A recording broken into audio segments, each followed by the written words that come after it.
Guys സ്കൂളിട്ട് വന്നേക്കന്നെ എന്താ പറയുക, പനി, വയറുവേദന, തലവേദന. തലവേദനയൊക്കെ ആണെങ്കിൽ അടാറ് തലവേദന. അതിൻ്റെ ഇടയിൽ കൂടി കുറേ എന്താ പറയുക, കണ്ണിൽ നിന്ന് വെള്ളം വരിക. മീൻസ് ഞാൻ കരയല്ല, കണ്ണിൽ നിന്ന് ഇങ്ങനെ വെള്ളം വരും. എന്താ സംഭവം എന്നൊന്നും എനിക്കറിയില്ല. എന്നിട്ട് സ്കൂളിൽ നിന്നും ഇങ്ങനെ തന്നെ കേട്ടോ. സ്കൂളിൽ ഞാൻ വീഴാനടക്കം പോയിരുന്നു. എന്നിട്ടാണെങ്കിലോ സ്കൂളിൽ ലാസ്റ്റ് വീട് വീട്ടിൽ വരേണ്ടായിരുന്നു.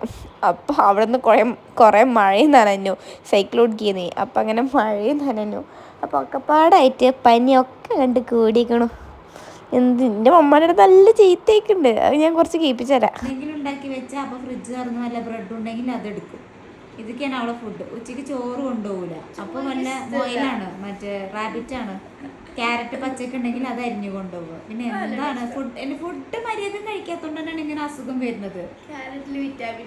വിറ്റാമിൻ ഉണ്ട്. ഓക്കെ, അതൊക്കെ ശരിയാണ്. പക്ഷെ ഇതും അതിനനുസരിച്ചിട്ടുള്ള അളവ് ചെല്ലണ്ടേ, ചോറും കാര്യങ്ങളൊക്കെ. മതി അത്ര കേട്ടാൽ മതി, ഇനി കൂടുതൽ കേൾക്കേണ്ട ആവശ്യമില്ല.